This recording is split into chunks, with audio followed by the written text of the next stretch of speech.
কল্যাণ পরিষদের সম্মানিত সভাপতি, তাফসিরুল কোরআন মাহফিলের সম্মানিত সভাপতি হযরতুল আল্লাম শেখুল হাদিস মাওলানা শামসুদ্দিন সাহেব মদজুল্লুল আলী, আজকের মাহফিলের রৌনক বখশ মেহমান, প্রধান অতিথি, উপমহাদেশের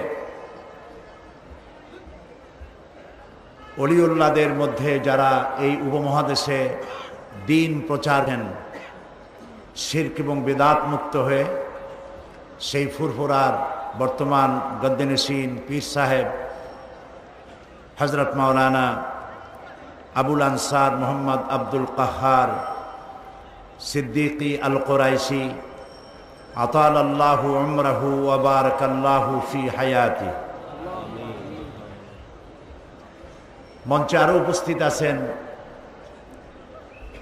আন্তর্জাতিক খ্যাতিসম্পন্ন মুফাসসির কোরআন, দেশ বরেণ্য আলেমে দ্বীন হযরত মাওলানা ইমদাদুল হক সাহেব,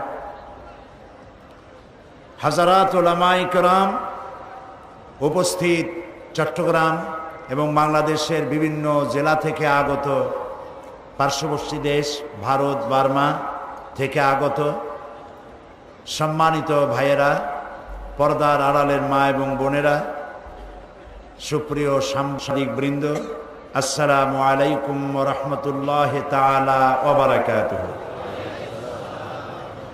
আমরা আল্লাহ সুবহানাহু ওয়া তাআলার দরবারে লাখো কোটি শুকর আদায় করি যে মহান আল্লাহ তাবারক ওয়া তাআলা আমাদেরকে আজ চট্টগ্রাম ইসলামী সমাজ কল্যাণ পরিষদ কর্তৃক আয়োজিত তাদের 25তম বার্ষিক তাফসীরুল কোরআন মাহফিলের আজকের এই চতুর্থ দিবসে আমাদেরকে উপস্থিত হওয়ার তৌফিক এনায়েত করেছেন। সেই মনিবের দরবারে শুকরগুজার হচ্ছি। আমরা সকলে পড়ছি আলহামদুলিল্লাহ। মহব্বতের সাথে সবাই পড়ি, রব্বুল আলামিনের দরবারে শুকরিয়া আদায় করে নিলাম, তিনি দয়া করে আমাদেরকে মাহফিলে আসতে দিয়েছেন। আবারও বলি আলহামদুলিল্লাহ। এখানে ওলামা হাজারাত তারা ওয়াজ করেছেন, গত 3 দিন করেছেন, আজও করেছেন, এবং আমাদের পীর সাহেব হুজুর অল্প কথার মধ্যে ঈমান আফরোজ কথা তিনি বলেছেন। শিরক এবং বিদআত থেকে মুক্ত হওয়ার জন্যে তিনি আমাদেরকে নসিহা করেছেন। আল্লাহ তাআলা এই নসিহাগুলি আমাদেরকে আমল করার তৌফিক এনায়েত করুন এবং তাকে আল্লাহ পাক হায়াতে তাইয়্যিবা সেহাতে কুল্লিয়া বানান।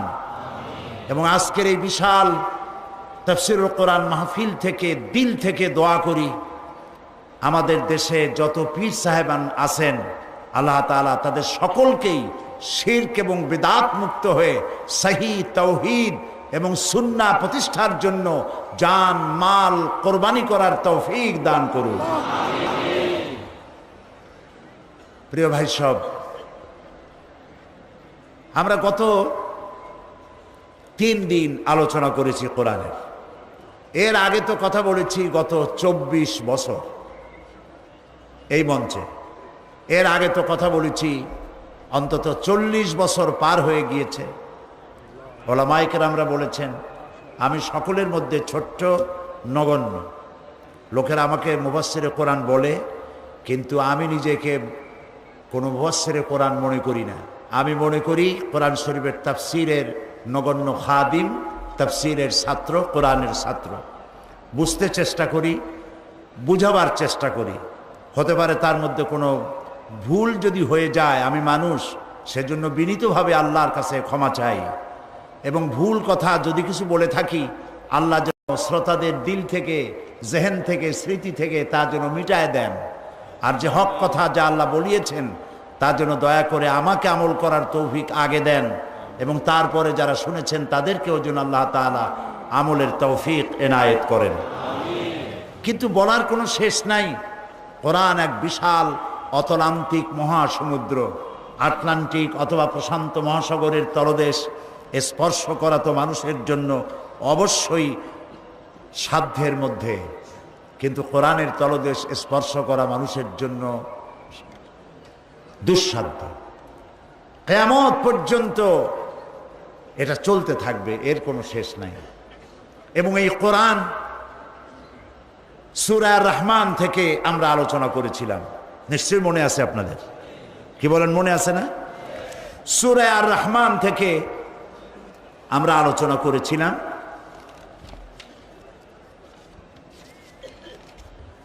কিন্তু শেষ করা তো সম্ভব নয়, বিশেষ করে আর রহমানের ব্যাখ্যা আমি দিতে পারি নাই, কোরআনের মধ্যেই হারায় গিয়েছি। আসুন তেলাওয়াত করি, শয়তানের ওয়াসওয়াসা থেকে আল্লাহর কাছে পানা চেয়ে। আর রহমানু আল্লামাল কুরআন খালাকাল ইনসানা আল্লামাহুল বায়ান। সাদাকাল্লাহুল আযীম। কি মধুর বাণী আল্লাহ তাআলার।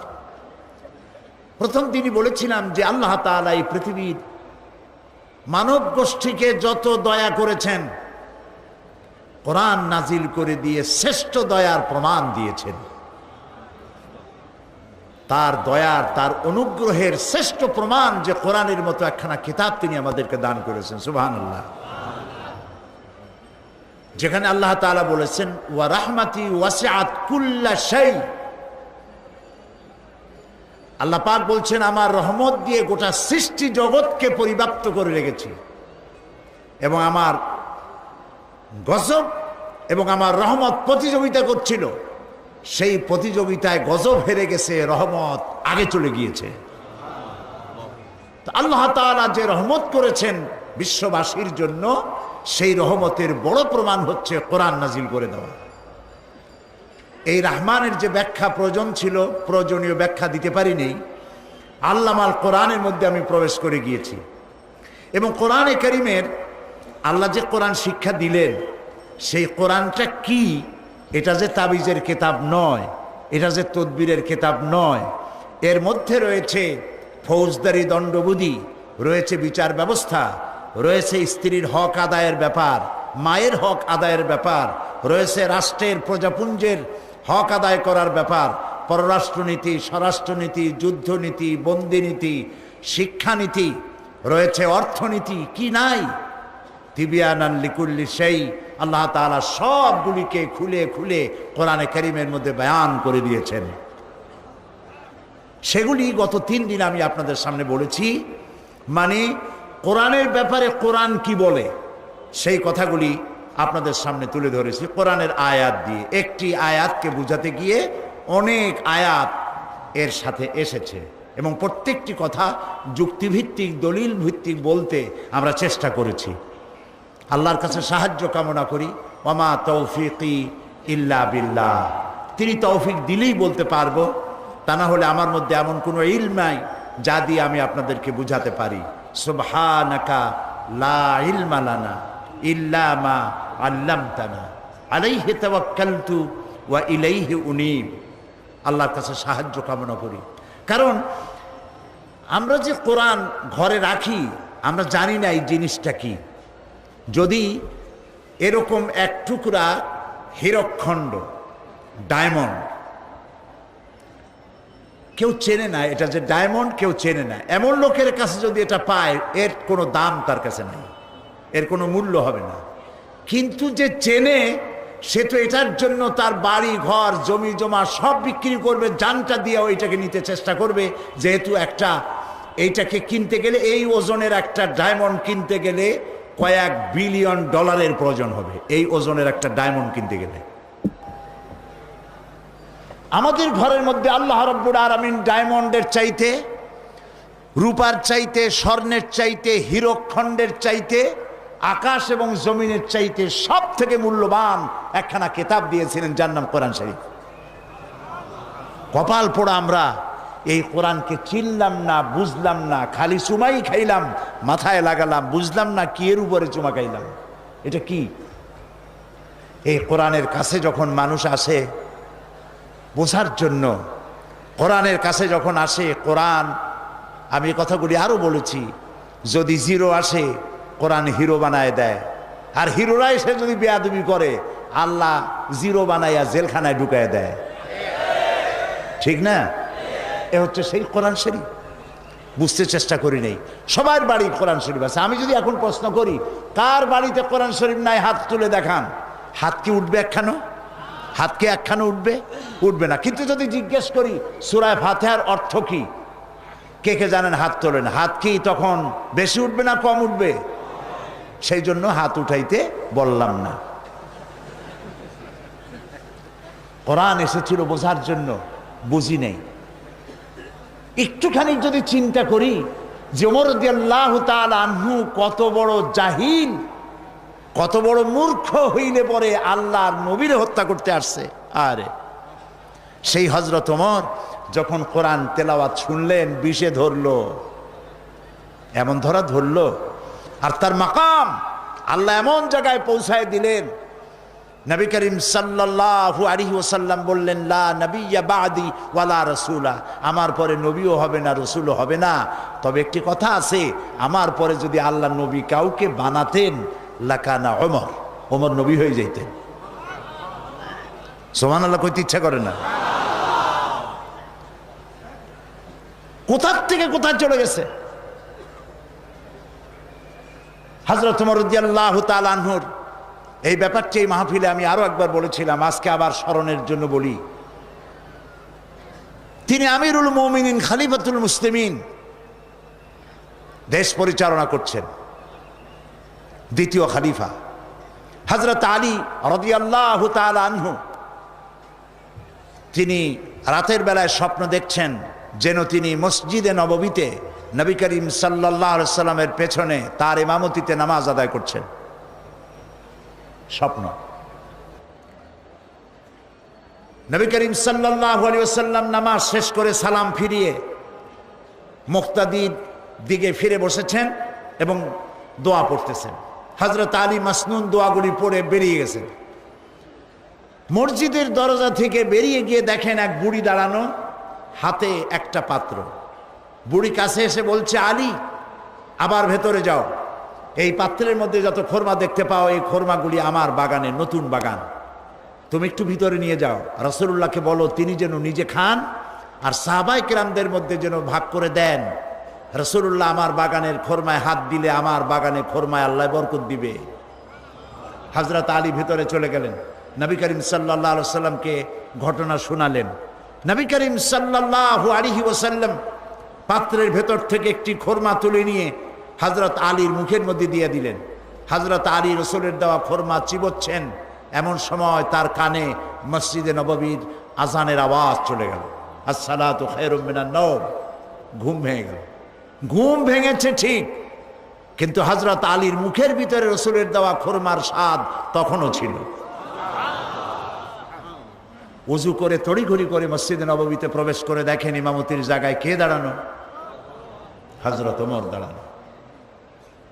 নামাজ শেষ করে তিনি পিছনে ফিরেছেন। হযরতে আলী রাদিয়াল্লাহু তাআলা আনহু তিনি মাসনুন দোয়াগুলি শেষ করে বেরিয়ে গেছেন।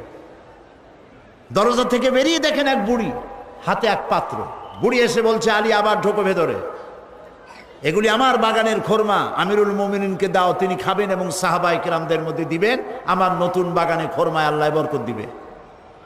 হযরত আলী দেখেন স্বপ্নে যা দেখছিলাম তা তো বাস্তব হচ্ছে, ভেতরে চলে গেলেন। হযরত ওমর রাদিয়াল্লাহু তাআলা আনহুকে পাত্রটি দিয়ে ঘটনা বললেন। হযরত ওমর পাত্র বাম হাতে নিয়ে ডান হাতে একটা খোরমা উঠাইয়া হযরত আলীর মুখের মধ্যে দিয়ে দিলেন।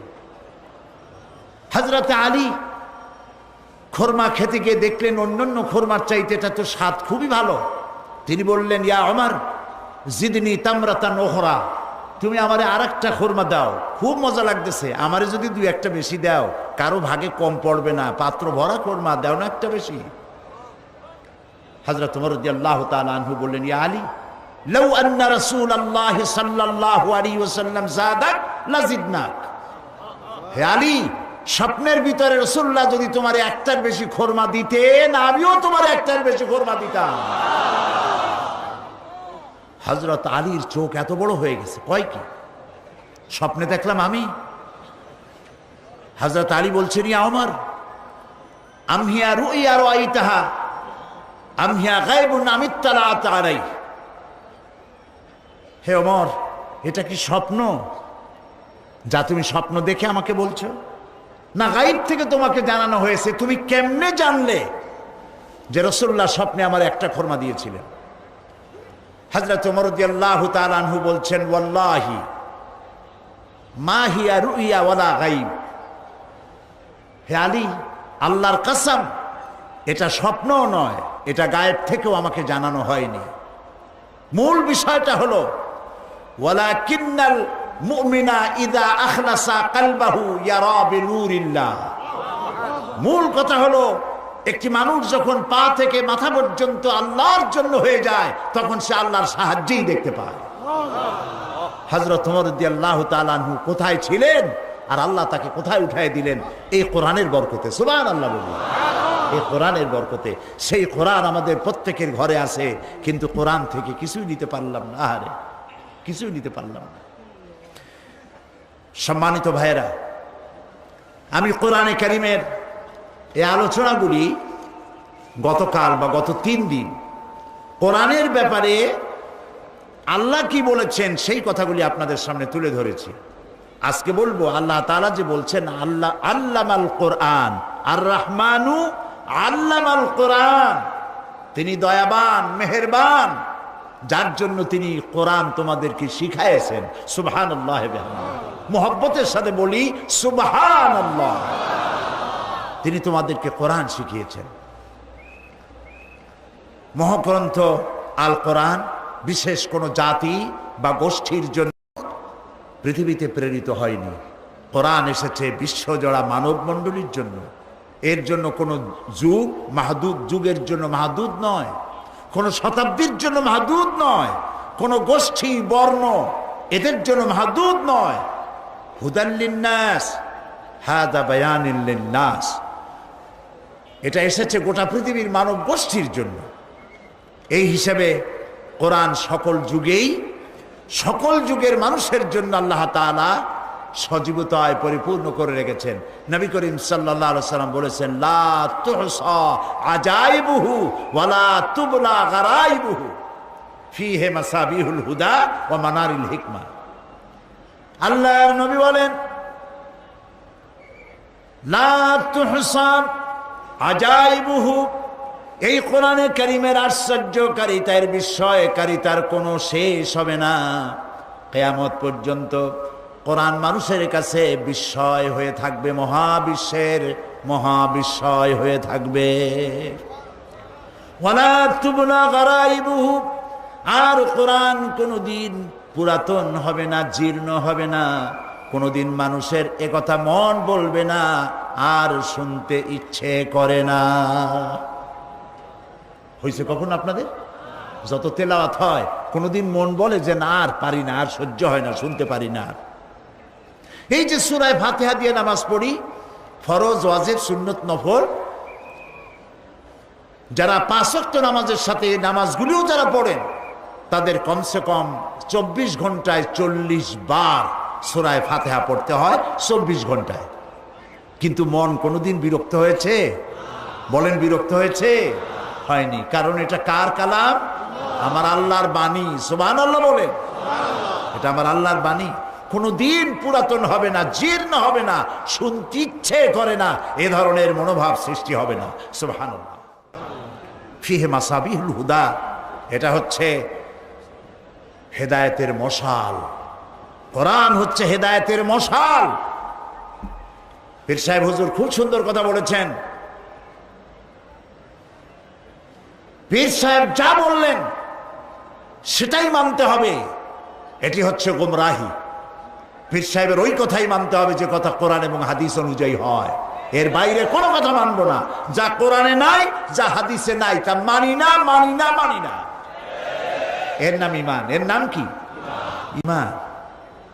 সুতরাং হেদায়েতের সুউচ্চ মশাল এটি। এই জন্য আমার মুরব্বী কি বললো, আমার পীর কি বললো, এইটা আমি গ্রহণ করব না ততক্ষণ যতক্ষণ আমি না পাই যে কোরআন হাদিসের সাথে এই কথার মিল আছে কিনা। বুঝে আসছে কিনা ভাই?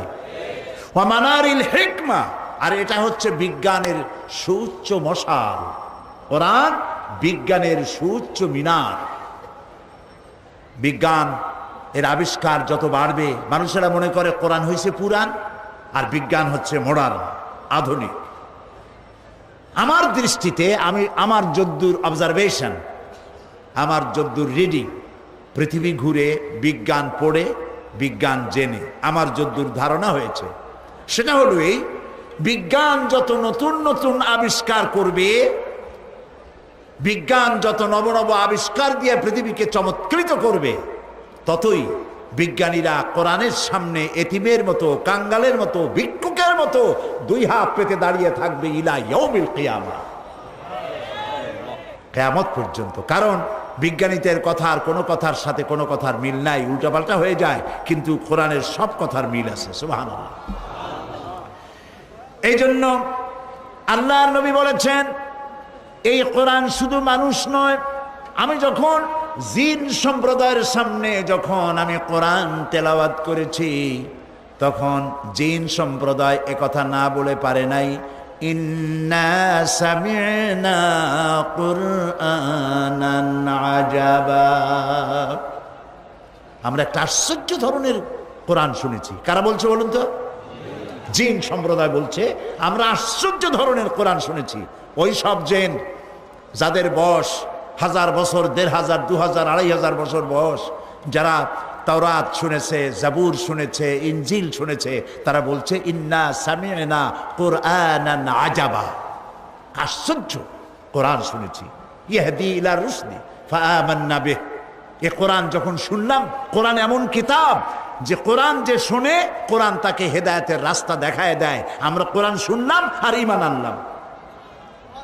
আল্লাহর নবী বলেন, জিন সম্প্রদায়ের সামনে আমি যখন কোরআনে কারীমকে তেলাওয়াত করেছি, কোরআনের তেলাওয়াত তারা আমার মুখে শুনে মোটেও দেরি, আলা খাউফুন আলাইহিম ওয়ালা হুম ইয়াহজানুন, তাদের জন্য কোনো ভয় নাই, তাদের জন্য কোনো চিন্তাও নাই। কিসের ভয় নাই?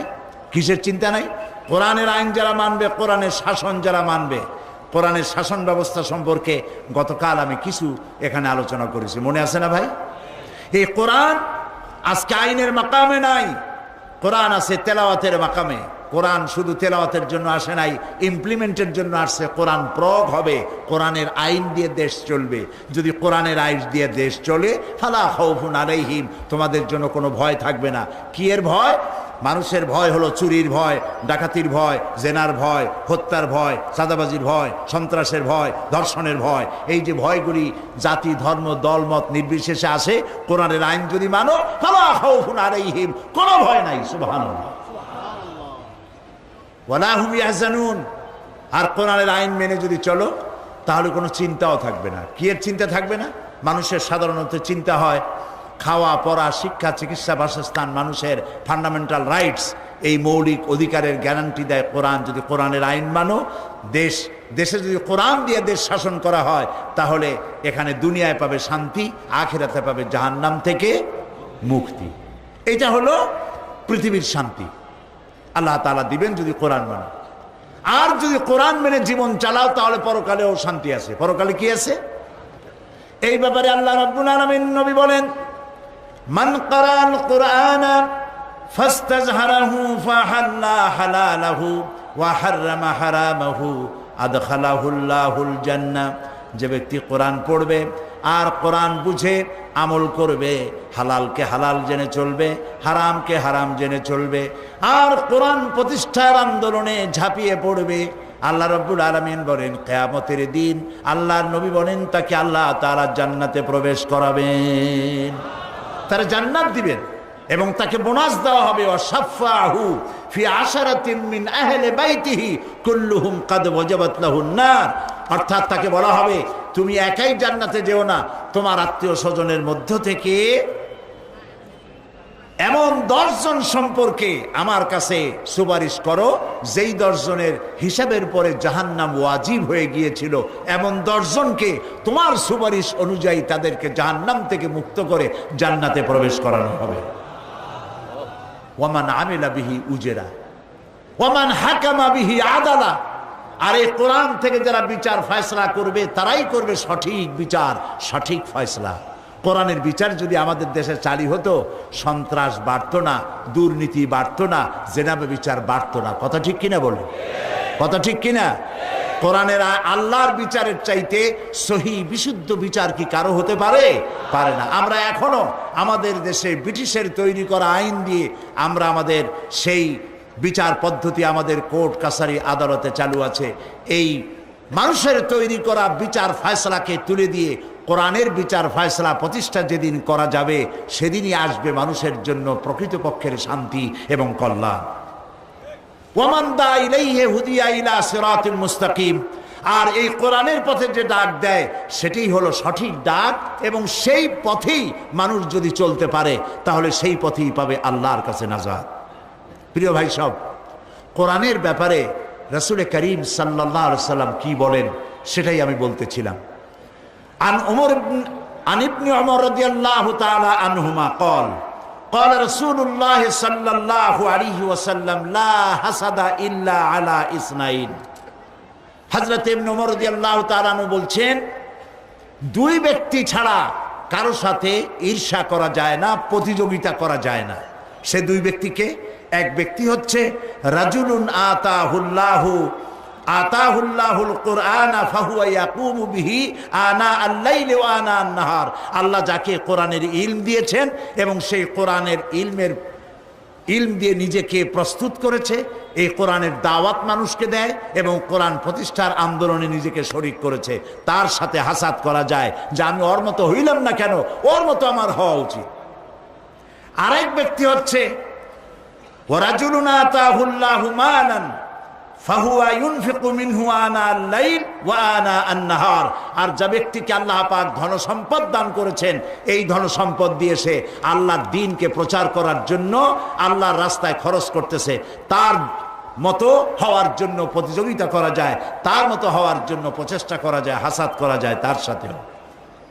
নবী করিম সাল্লাল্লাহু আলাইহি ওয়াসাল্লাম আরো বলছেন, عن عمر بن الخطاب رضي الله تعالى عنه قال قال رسول الله صلى الله عليه وسلم إن الله يرفع بهذا الكتاب أقواما ويدعو به آخرين।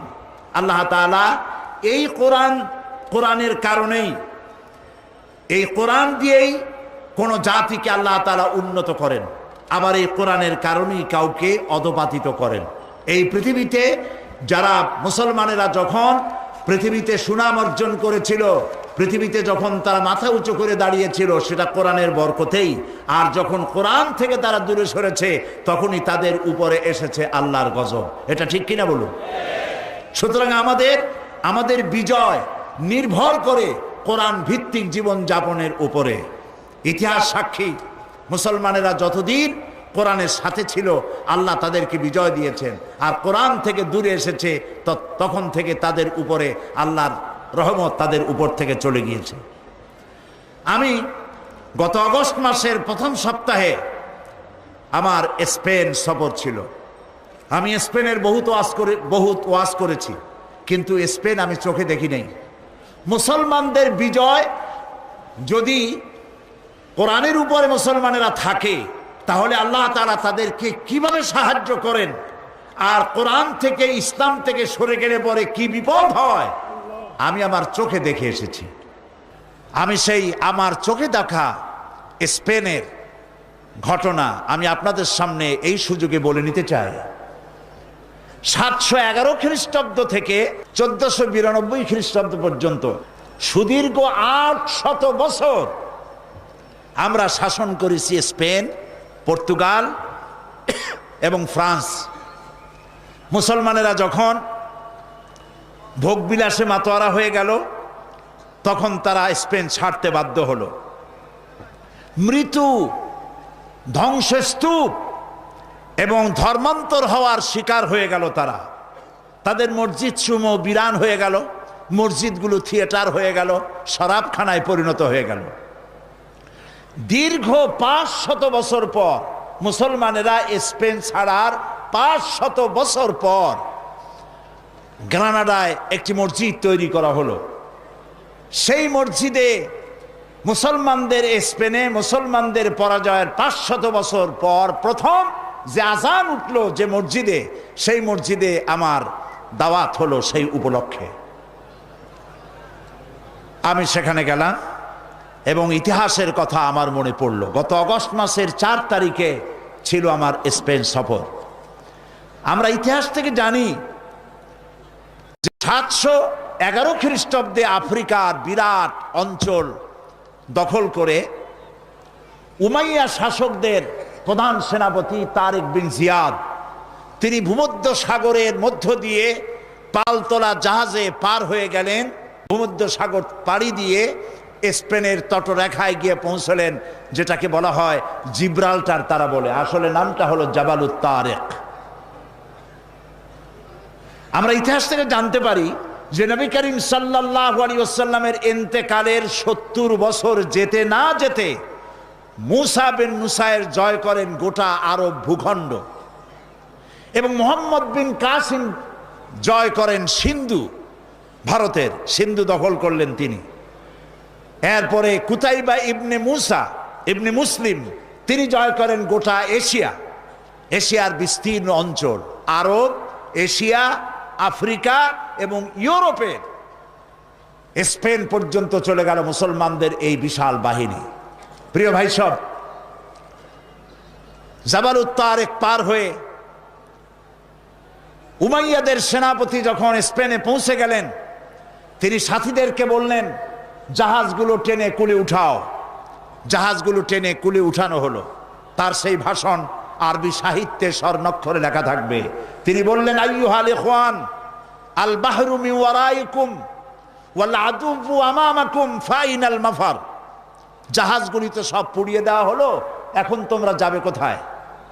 পেছনে ক্ষুধার্ত সমুদ্র আর সামনে রয়েছে রণারিক বাহিনী, দুর্ধর্ষ বাহিনী। আমরা ইউরোপ থেকে ফিরে যাওয়ার জন্য আসি নাই, হয় ইসলামের পতাকা উড়াবো, না হয় দুনিয়া থেকে বিদায় হয়ে যাব। সেনাবাহিনী রাজি হয়ে গেল, শুরু হয়ে গেল যুদ্ধ, এবং এই যুদ্ধে আল্লাহ রাব্বুল আলামিন মুসলমানদেরকে বিজয় দান করলেন। পুরা স্পেন দখল হলো, পর্তুগাল দখল হলো, পুরা ফ্রান্স দখল হয়ে গেল মুসলমানদের। মুসলমানেরা সেখানে স্কুল, কলেজ, বিশ্ববিদ্যালয়, মাদ্রাসা ইত্যাদি তৈরি করলেন। সেখানে বড় বড় মুফাসসির তৈরি হয়ে গেলেন। আল্লামা কুরতুবির মতো মানুষ, কর্ডোবায় বাড়ি ছিল, সেজন্য কুরতুবি বলা হয়। তাফসীর প্রেমিক আলেমদের কাছে তাফসীরে কুরতুবি 1000 বছর পরে আজও প্রিয়। মনীষার অঙ্গরে চলে এলেন ইবনে রুশদ, চলে এলেন আল্লামা কুরতুবি, আল্লামা আন্দুলুসি চলে এলেন, এবং তারা জ্ঞান বিজ্ঞানের যে বিশাল গবেষণাগার তৈরি করলেন। পার্শ্ববর্তী দেশ থেকে Yugoslavia, Romania, Poland, Britain, Hungary, Switzerland, Netherland, England, Denmark, এসব দেশ থেকে হাজার হাজার মানুষ পাড়ি দিল মুসলমানদের কাছ থেকে জ্ঞান অর্জন করার জন্য। সুবহানাল্লাহ। প্রিয় ভাই সব, আজ আমরা সন্ত্রাসী হয়ে গেছি, মুসলমানদের সন্ত্রাসী বলা হয়। এই ঘড়িটা আমার হাতে দেখতে পাচ্ছেন, এটা মুসলমানদের আবিষ্কার করা। কামানটা মুসলমানদের আবিষ্কার করা, বন্দুকটা মুসলমানদের আবিষ্কার করা, কম্পাস মুসলমানদের আবিষ্কার করা, জিওমেট্রি, অ্যালজাবরা, ম্যাথামেটিক্স মুসলমানদের আবিষ্কার করা। মুসলমানেরা কি না আবিষ্কার করেছে, দুনিয়াকে উপহার দিয়েছে। যখন কর্ডোবা এবং গ্রানাডায় মুসলমানেরা জ্ঞান বিজ্ঞানের শাখায় প্রশাখায় যখন তারা রিসার্চ করছে, তখন ইংল্যান্ডের মানুষেরা বাড়ি বানাইয়া থাকে কেমনে জানতো না, গাছের মধ্যে গর্ত বানাইয়া থাকতো। গোসল করে শরীর ক্লিন করে কেমনে তাও তারা জানতো না। তখন আমরা কর্ডোবা এবং গ্রানাডায় বিজ্ঞানের বিভিন্ন শাখায় প্রশাখায় আমরা বিচারণ করেছি।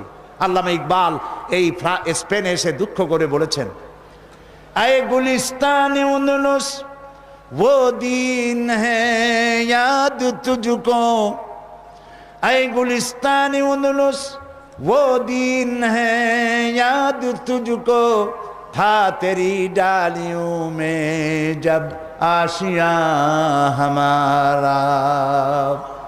হে স্পেন, তোমার অলিতে গলিতে আমার মুসলমানদের যে পদচারণা ছিল, আজ সে মুসলমানরা নিশ্চিহ্ন হয়েছে, মুসলমান নাই।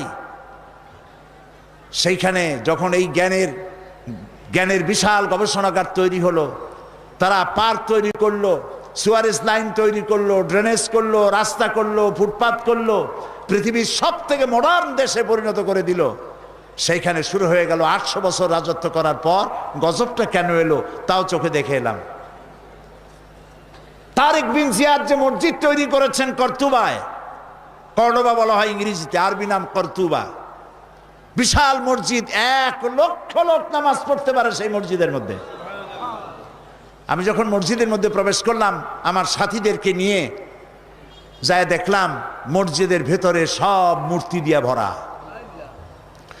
মসজিদের বিশাল মিনার, মিনারের প্রত্যেকটি খোপে খোপে একটা করে মূর্তি দাঁড়ানো।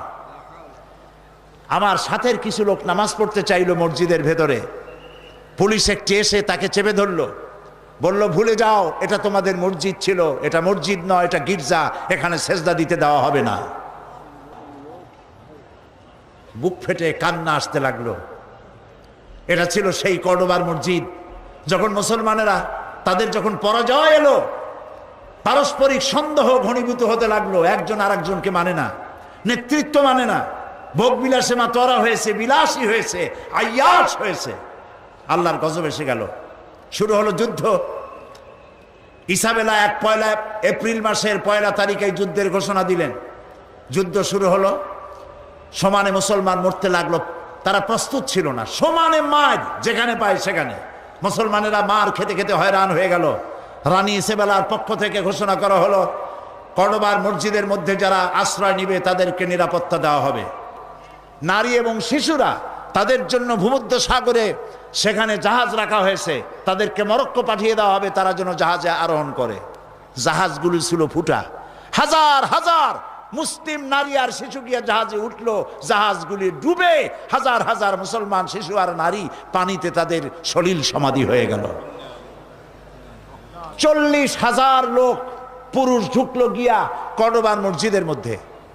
চতুর্দিক থেকে দরজা বন্ধ করে দেওয়া হলো, ভেতরে কেরোসিন ঢেলে দিয়ে আগুন জ্বালায় দেওয়া হলো। 40,000 মুসলমান মসজিদের ভিতরে পুড়াইয়া ভস্ম করে দেওয়া হলো। শুধু কাঁদছি মসজিদের মধ্যে ঢুকে এই দৃশ্য দেখে। বাইরে এসে দেখলাম নদী, মসজিদের পাশে একটি নদী, ছোট্ট নদী, কর্ণফুলীর মতোই হবে বা তার থেকে ছোট হবে। এই নদীর ভেতরে মুসলমান কেটে কেটে ফালানো হতে লাগলো, মুসলমানদের রক্তে দরিয়া লাল হয়ে গেল। পাশে ছিল লাইব্রেরি, মুসলমানেরা গবেষণা করত যে কিতাব, সেই সব কিতাব, হাদিস, দর্শন, বিজ্ঞান সব বই ফেলে দেওয়া হলো। সেই সমস্ত কিতাব ফেলে দেওয়ার কারণে নদীর স্রোত বন্ধ হয়ে গেল। আজকে যারা সভ্যতার দাবিদার, ইউরোপ, আমেরিকা, এরা সভ্য নয়, এরা সভ্যতার দুশ্মন, যার জন্য ইরাকের 1000 বছরের সভ্যতাকে জ্বালিয়ে পুড়িয়ে লুট করে তারা শেষ করে ফেলেছে। এরা সভ্যতার দাবি করে, আসলে তারা সভ্য নয়। প্রিয় ভাই সব, যেদিন এই মুসলমানদেরকে আগুনে পোড়ায় মারা হয়, সেই দিনটা ছিল 1 এপ্রিল, এপ্রিল ফুল। আমার দেশের মুসলমানের আজ শিক্ষিত কলেজে, ইউনিভার্সিটিতে, স্কুলে শিক্ষিত মহল এপ্রিল ফুল হিসাবে 1 এপ্রিলকে উদযাপন করে থাকে। করে না? করে কিনা বলেন?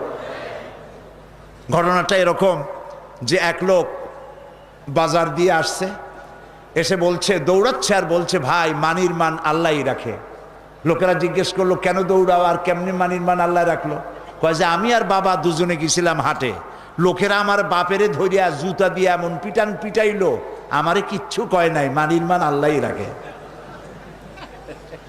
যেদিন মুসলমানদেরকে পোড়ানো হলো কর্ডোবার মসজিদের মধ্যে, আর মুসলিম নারী আর শিশুকে ফুটা জাহাজে উঠাইয়া ভূমধ্য সাগরে ডুবিয়ে মারা হলো, সেই দিনটা ছিল 1 এপ্রিল। সেই এপ্রিল ফুল পালন করে আমার দেশের যুব সমাজ, পালন করে তথাকথিত শিক্ষিত সমাজ। নাউযুবিল্লাহি মিন যালিক। প্রিয় ভাই সব, আমি মাদ্রিদে প্রোগ্রাম করে তাদেরকে বললাম যে এই 2 জায়গা আমাকে দেখাতেই হবে। বিশাল দেশ, আল্লাহ কত নিয়ামত সেখানে দিয়েছেন।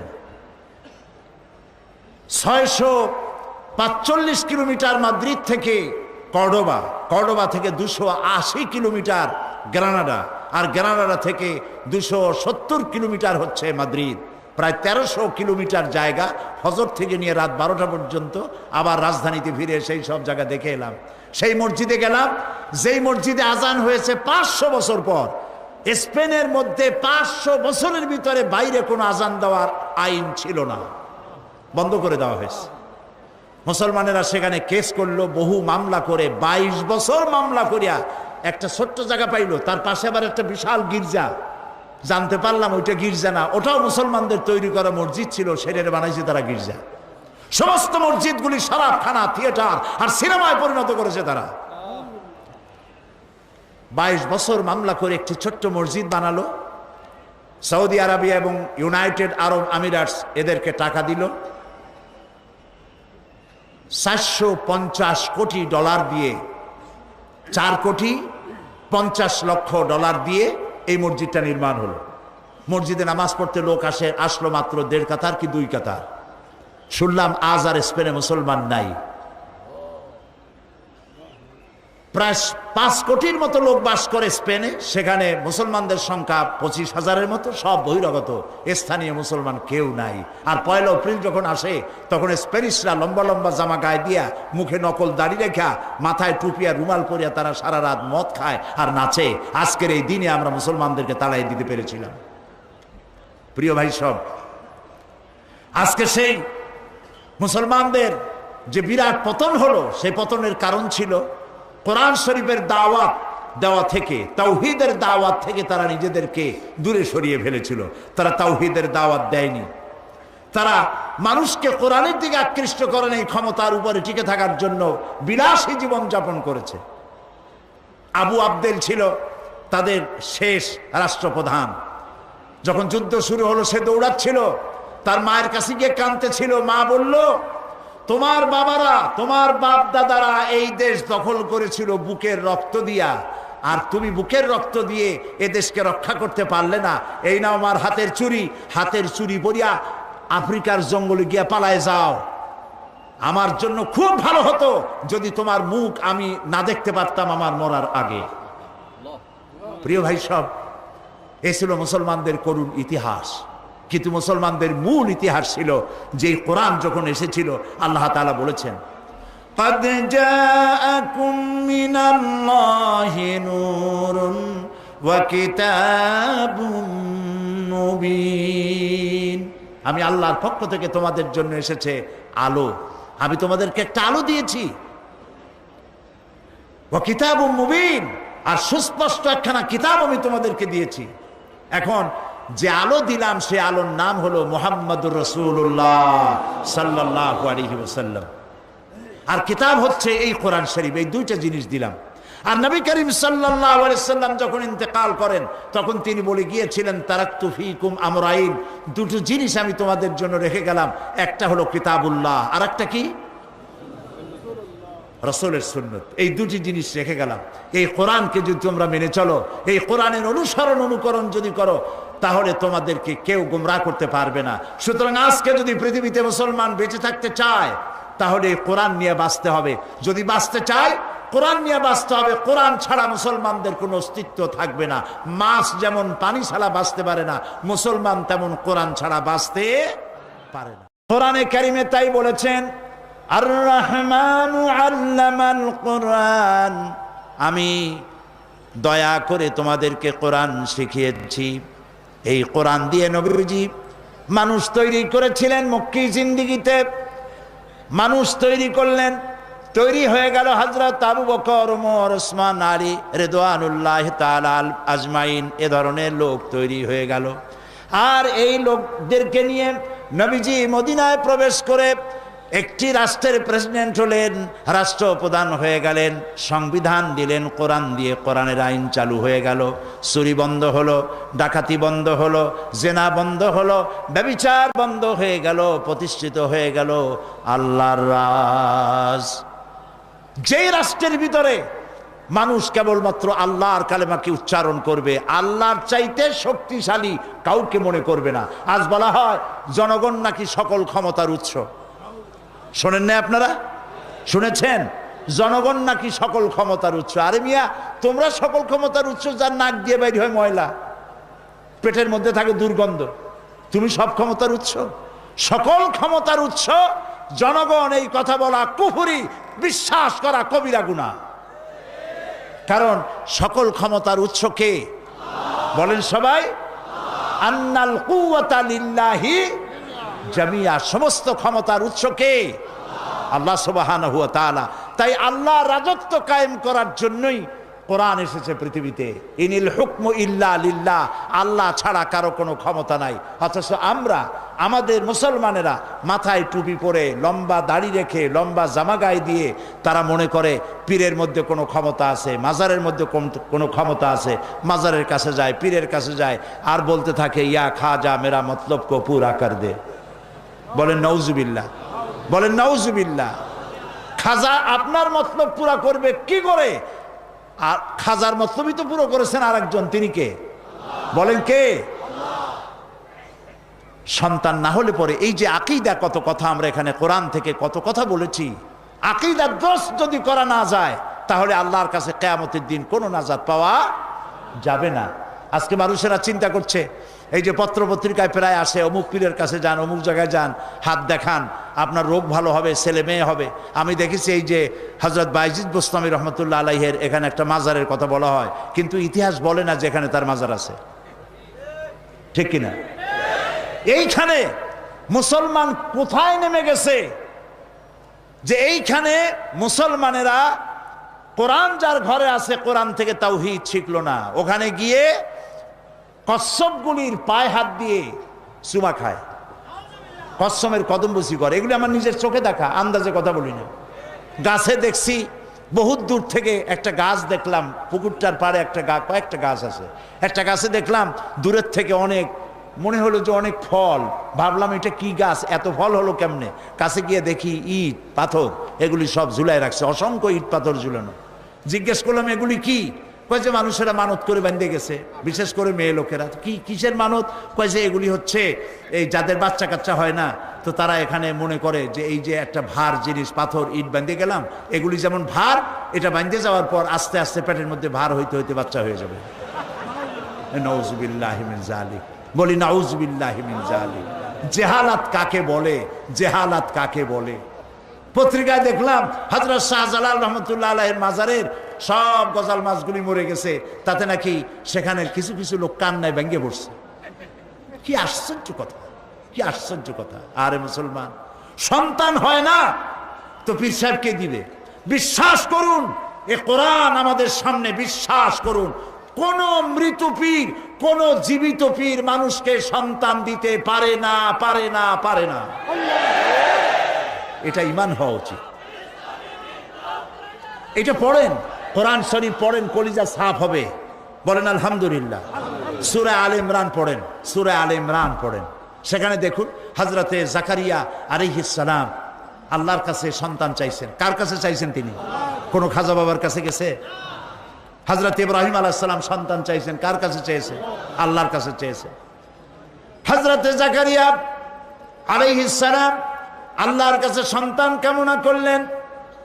আল্লাহ রাব্বুল আলামিনের পক্ষ থেকে ফেরেশতা জানায় গেলেন, হে জাকারিয়া, আল্লাহ তোমাকে সুসংবাদ শোনাচ্ছেন, তোমার একটা সন্তান হবে, পুত্র সন্তান হবে।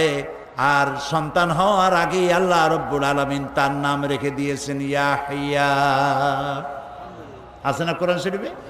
হযরত জাকারিয়া বললেন, এটা কেমনে হবে? আমার বউ তো বুড়ি, আমি তো বুড়া, আর আমার বউ হচ্ছে আকিম, বন্ধা, আমার সন্তান কেমনে হবে? আমরা দুজন বুড়া বুড়ি।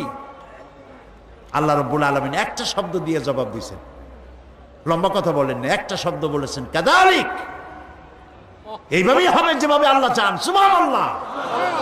আল্লাহ সন্তান দিবে, সন্তান বানাবেন, বাপের দরকার নাই, খালি একটা মেয়ে লোক হলেই সারলো, সন্তান দিবেন, হয়ে যাবে। হয়েছে না? কে হয়েছে? ঈসা আলাইহিস সালাম। আল্লাহ মানুষ বানাবেন, বাপেরও দরকার নাই, মায়েরও দরকার নাই, খালি কতটুক মাটি হইলেই সারলো। কারে বানাইছে? বানান নাই আল্লাহ তাআলা। তো সেই আল্লাহ থুই আপনারা জান কই? ফাইনা তাযহাবুন, ফাইনা তাযহাবুন, কোথায় যাচ্ছেন? এখানে ওলামার সমাবেশ হয়েছিল, আলেমদের সমাবেশে আমরা কথা বলেছি। আজকে সেই কথা কোরআনের আলোকে শোনাতে চাই। কোরআন তাবিজের কিতাব নয়, কিসসার কিতাব নয়, গল্পের কিতাব নয়। কোরআন এসেছে আকীদা দুরস্ত করার জন্য। এক আল্লাহ ছাড়া কারো মধ্যে কোনো শক্তি আছে কেউ কিছু দিতে পারে? মানি না, মানি না, মানি না। আজ কোন পীরকে বলা হয় দিন দুনিয়ার মালিক বাবা অমুক ভান্ডারী, বলেন নাউজুবিল্লাহ, বলেন নাউজুবিল্লাহ। দিন দুনিয়ার মালিক তিনি। আর যিনি মারা গেছেন তিনি কি বলে গেছেন যে আমার নামে এরকম গান তোমরা বানাও? বলেন, বলে গেছে? আর হিন্দুরা পর্যন্ত সেখানে তার দামে গান বানায়। হিন্দু মুসলমান সব জায়গায় সেজদা দিতেছে। নাউজুবিল্লাহ, বলেন নাউজুবিল্লাহ। ইন্না লিল্লাহি ওয়া ইন্না ইলাইহি রাজিউন। মাজারে পাইছেন কি? মাজারে পয়সা দেন কেন? কেন টাকা দিবেন? কেন পয়সা দিবেন? মাজারে চাদর দিবেন কেন? গম্বুজ চালাবেন কেন? বহুবার বলেছি, প্রাণের আবেগ দিয়ে বলছি, তাফসীর শুনে লাভ কি? যদি নিজেদেরকে ইসলাহ করতে না পারলাম, জান্নাতুল বাকিতে যাইয়া দেখেন নাই কারা শুয়ে আছে? সুবহানাল্লাহ কইতে ইচ্ছে করে না? কারা শুয়ে আছে? হযরত আব্দুল্লাহ ইবনে মাসউদ রাদিয়াল্লাহু তাআলা আনহু, হযরত আবু সাঈদ খুদরি রাদিয়াল্লাহু তাআলা আনহু, হযরত ওসমান রাদিয়াল্লাহু তাআলা আনহু, আজওয়াজুন নবী, বানাতুন নবী, ইবনে রাসূল, হাজার হাজার সাহাবায়ে কেরাম শুয়ে আছেন জান্নাতুল বাকিতে। কই একটা চাদর তো নাই, একটা আগরবাতি তো নাই, একটা মোমবাতি তো নাই, একটা সাইনবোর্ড তো নাই। তাহলে আমরা কি মনে করতেছি? বিরাট বিরাট গম্বুজ বানাইয়া তারপরে পয়সা আদায় করা। নাউজুবিল্লাহ বলেন, বলেন নাউজুবিল্লাহ। প্রিয় ভাই সব, এগুলি বন্ধ করে দিতে হবে, তাহলে তাফসীর শোনা কাজে লাগবে। কোন আলহামদুলিল্লাহ। জীবনে কোন মাজারে আগরবাতি, মোমবাতি, চাদর, এই যে ওরসগুলি করে তারা, এই ওরসগুলি কিসের জন্য? কোন তাওহীদের কথা আছে?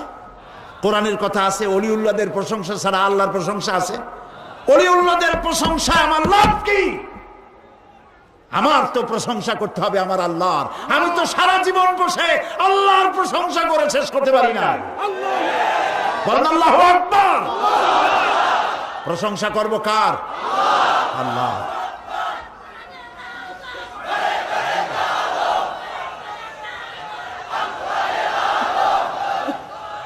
প্রিয় ভাই সব, প্রশংসা হবে আল্লাহ পাকের, প্রশংসা হবে আল্লাহ রসুলের। কোন মাজারের, ওরসের এই সব জায়গায় টাকা দেওয়ার কোনো জরুরত নাই। টাকা দিবেন মাদ্রাসায়, মসজিদে, এতিমখানায়, গরিবদেরকে সাহায্য করবেন, আল্লাহ তাআলা আপনাদেরকে সাহায্য করবেন। বলেন আমিন। প্রিয় ভাই সব, এই শিরক এবং বেদাত থেকে আমাদেরকে মুক্ত হতে হবে। আল্লাহ তাআলা কোরআনে কারীমের মধ্যে বলছেন, وَقَدِمْنَا إِلَى مَا عَمِلُوا مِنْ عَمَلٍ فَجَعَلْنَاهُ هَبَاءً مَنْثُورًا।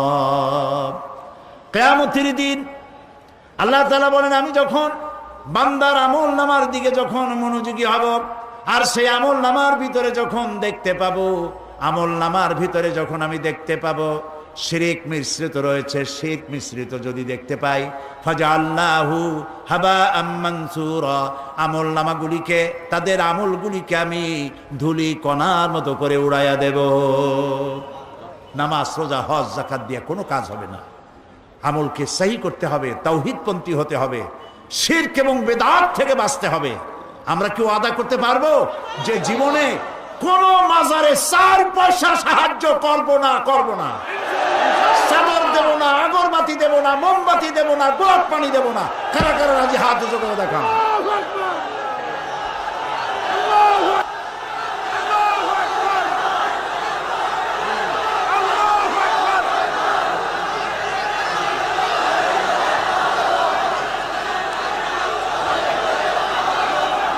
আমরা বলি আলহামদুলিল্লাহ। সবাই বলেন আলহামদুলিল্লাহ। প্রিয় ভাই সব, আল্লাহ তাআলা যেন আমাদের এই কথাগুলি আমল করার তৌফিক দেন, বলে আমিন। নবী করিম সাল্লাল্লাহু আলাইহি সাল্লাম পৃথিবীতে এসেছিলেন আল্লাহর একত্ববাদকে প্রতিষ্ঠিত করার জন্য। বান্দা আর আল্লাহ, মাঝখানে নেতা হচ্ছেন মুহাম্মদুর রাসূলুল্লাহ সাল্লাল্লাহু আলাইহি সাল্লাম। এর মাঝখানে আর কোনো পীর খাজা বাবা যেন না ঢোকে। কলিজা থেকে সকল প্রকারের ভয় ভীতি উঠায় ফেলতে হবে। এই কলিজার মধ্যে ভয় থাকবে কার? চিল্লায় বলুন কার? আর এই কলিজার মধ্যে মহব্বত থাকবে কার? আল্লাহ এবং রাসূলের। আল্লাহ এবং রাসূলের। প্রিয় ভাই সব, কোরআনে কারীম সর্বোত্তম ব্যক্তি কে?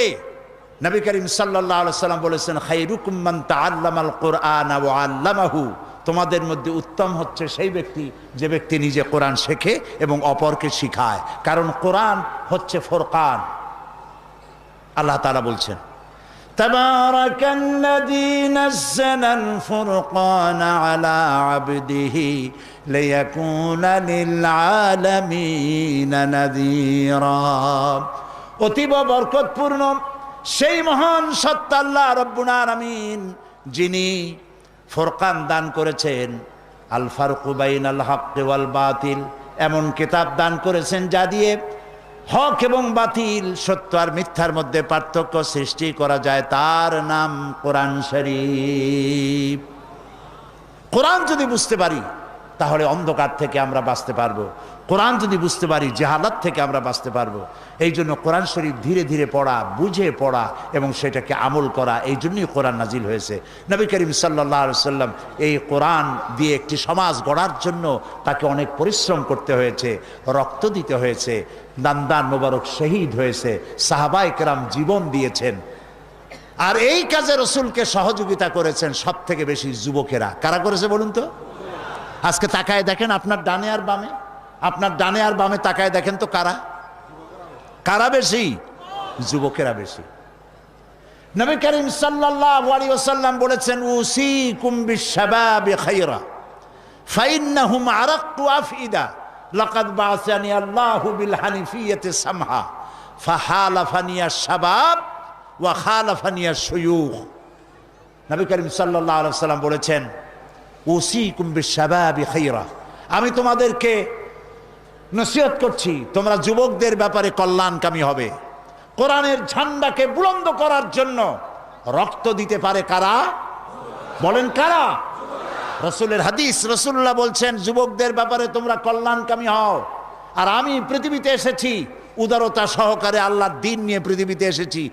এই আমার আল্লাহর দেওয়া এই বিধান কায়েমের জন্যে যুবকেরা আমাকে সাহায্য করেছে আর বিরোধিতা করেছে বুড়োরা।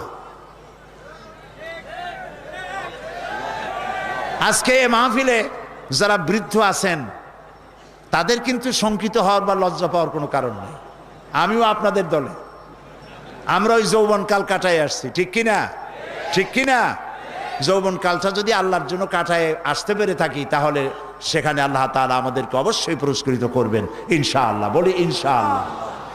আমরা যদি ইতিহাসের দিকে তাকাই তাহলে দেখতে পাবো বিরোধিতা করেছে বুড়োরা আর সহযোগিতা করেছে যুবকেরা। আবু জাহাল, আবু লাহাব, উতবা, সাইবা, মুগিরা, যত কাফের বয়স সব 40-এর ওপরে। আর যারা ঈমান আনলো, ইসলাম কবুল করলো, রাসূলের সহযোগিতা করলেন, মার খাইলেন, তারা সব 40-এর নিচে। হযরত আবু বকর রাদিয়াল্লাহু তাআলা আনহু যখন ইসলাম কবুল করেন বয়স ছিল তার 37 বছর। ওমর রাদিয়াল্লাহু তাআলা আনহু ইসলাম কবুল করার সময় বয়স ছিল 26 বছর। জুবাইর ইবনুল আওয়াম এবং আব্দুর রহমান বিন আউফ রাদিয়াল্লাহু তাআলা আনহুমা যখন ইসলাম কবুল করেছিলেন বয়স ছিল 17 বছর। হযরত আলী যখন ইসলাম কবুল করেন বয়স ছিল তখন তার 8.5 বছর। এসব তরুণ, কিশোর আর যুবকেরা আল্লাহর দ্বীন প্রতিষ্ঠার জন্য নবীকে সাহায্য করেছিলেন আর বুড়োরা বিরোধিতা করেছিল। আজকের যে প্রাণ টগবগে উচ্ছল প্রাণবন্ত বাংলার দামাল ছেলে যুবক যাদেরকে আমি দেখতে পাচ্ছি, এই তাওহীদের ঝান্ডা নিয়ে যদি তারা ঝাঁপায় আসে, ময়দানে এগিয়ে আসে, তাহলে অবশ্যই বাংলাদেশে কোরআনের রাজ কায়েম হবে ইনশাআল্লাহ।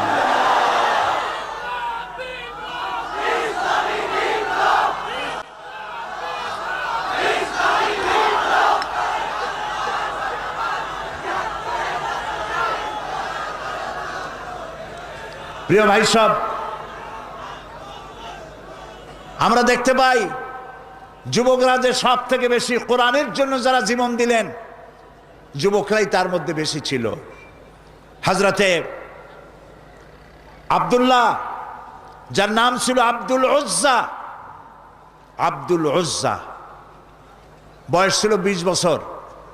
নবী করিম সাল্লাল্লাহু আলাইহি সাল্লামের পর ঈমান আনার জন্য মন ছিল তার খুবই কাতর, কিন্তু চাচার অধীনে ছিলেন বলে তিনি আসতে পারতেছিলেন না।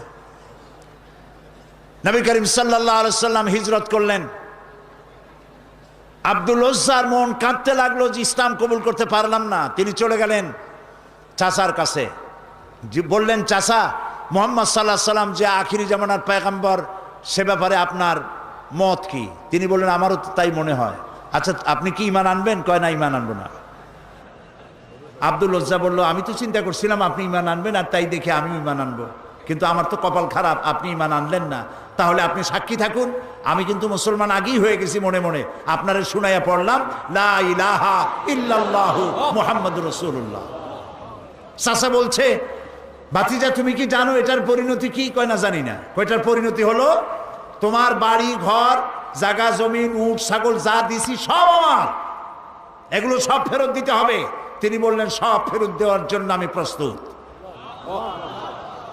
চাচা বলল, শুধু তাই না, তোমার পরনে যে কাপড় আছে, গায়ে জামা আছে, ওটাও আমার দেওয়া, এটাও দিয়ে ফেরত দিতে হবে। অবলীলাক্রমে মুখ বুজে আব্দুল্লাহ গায়ের জামা পরনের লুঙ্গি খুলে দিয়ে দিল। না, হাদিস। আব্দুল্লাহ, আব্দুল উজ্জা তখন নাম, তিনি এই ল্যাংটা অবস্থায় মায়ের কাছে গিয়ে হাজির হলেন। মা তার উলঙ্গ যুবক ছেলেকে দেখে দুই হাতে চোখ চেপে ধরেছেন, নিজের চোখ। বললেন, তোমার এই দুর্দশা কেন? ছেলে বলল, মা, ঈমান আনতে গিয়ে সব হারাইছি, কিন্তু ঈমান হারাই নাই। তুমি আমার কাছে কি চাও? আব্দুল্লাহ বলল, আব্দুল উজ্জা বললেন, কিছু চাই না মা, আমি এই দেশে থাকতে পারবো না, আমি চলে যেতে চাই আমার মাহবুব সরওয়ারে কায়নাত মুহাম্মদ রাসূলুল্লাহ সাল্লাল্লাহু আলাইহি ওয়াসাল্লামের মদিনায় যাইতে চাই, কিন্তু আমি ল্যাংটা যাবো কেমনে? আমার একটু কাপড় দেন। মা বলল, আমার কাছে তো অতিরিক্ত কাপড় নাই, আছে একটা ছেঁড়া কম্বল। দেন সেইটা। ছেঁড়া কম্বলটা পরলেন, সেটা হাঁটু ঢাকলো না। এই অবস্থায় পায়ে হেঁটে দিনের পর দিন খেয়ে না খেয়ে যুবক আব্দুল্লাহ আব্দুল উজ্জা চলে গেলেন মসজিদে নববীতে। মসজিদে নববীতে বসে আছেন, হাঁটুর উপরে কাপড়, যুবক বসা, মাথার চুল উস্কো খুস্কো, ক্ষুদায় চক্ষু কোটরগত। হযরতে নবী করিম সাল্লাল্লাহু আলাইহি ওয়াসাল্লাম হুজরা থেকে বেরিয়ে এসে তার দিকেই নজর পড়েছেন। জিজ্ঞেস করলেন, তুমি কে? তোমার এই অবস্থা কেন? আব্দুল উজ্জা নিজের নাম বললেন আর ঘটনা শুনাইলেন। নবী করিম সাল্লাল্লাহু আলাইহি ওয়াসাল্লাম বললেন, তোমার নাম আব্দুল উজ্জা নয়, তোমার নাম আব্দুল্লাহ। আসহাবে সুফফা তাদেরকে বললেন, একে কোরআন শরীফ শিখাও।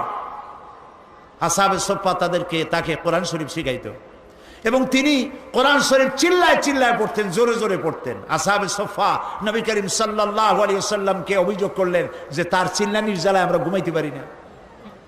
আল্লাহর নবী বলেন, ও আমার সাহাবীরা, আব্দুল্লাহ তার ঈমান আনার জন্য সব ছেড়ে এসেছে, এমনকি পরনের কাপড়টাও আনতে পারে নাই, তারে চিল্লাইতে দাও, প্রাণ ভরে তাকে তেলাওয়াত করতে দাও, কারণ চড়া দাম দিয়া সে ঈমানকে রক্ষা করেছে।